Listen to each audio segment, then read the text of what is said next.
But for most of my life, I was an atheist. I thought the idea of an all-loving, all-powerful creator of the universe, I thought it was stupid.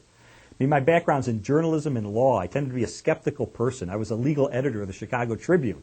So I needed evidence before I believe anything. One day my wife came up to me. She had been agnostic, and she said after a period of spiritual investigation, she had decided to become a follower of Jesus Christ. And I thought, this is the worst possible news I could get. I thought she was going to turn into some sexually repressed prude who's going to spend all of her time serving the poor in Skid Row somewhere. I thought this was the end of our marriage. But in the ensuing months, I saw positive changes in her values, in her character, in the way she related to me and the children. It was winsome and it was attractive. And it made me want to check things out. So I went to church one day, mainly to try to see if I could get her out of this cult that she's gotten involved in. But I heard the message of Jesus articulated for the first time in a way that I could understand it. That forgiveness is a free gift. And that Jesus Christ died for our sins, that we might spend eternity with Him. And I walked out saying, I was still an atheist, but also saying, if this is true, this has huge implications for my life.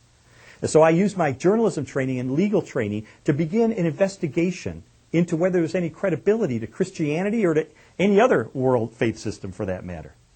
I did that for 1 year and 9 months until November the 8th of 1981.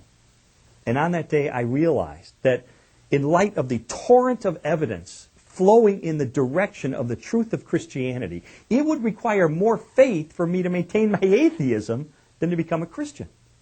Because to be an atheist, I would have to swim upstream against this torrent of evidence pointing toward the truth of Jesus Christ. And I couldn't do that.